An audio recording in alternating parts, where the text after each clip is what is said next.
here we are. This is it. It's all done. One phase to another. And here we go around the sink slowly, slowly. That bowl's empty. The chopping board is done. Tomatoes?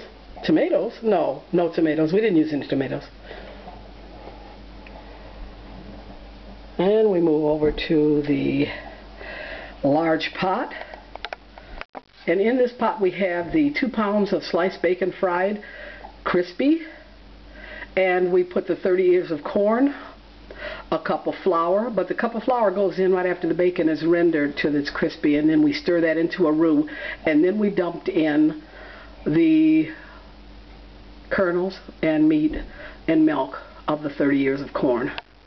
And now in this is going to go a half a cup of sugar and a half a pound of butter. Now when we say the milk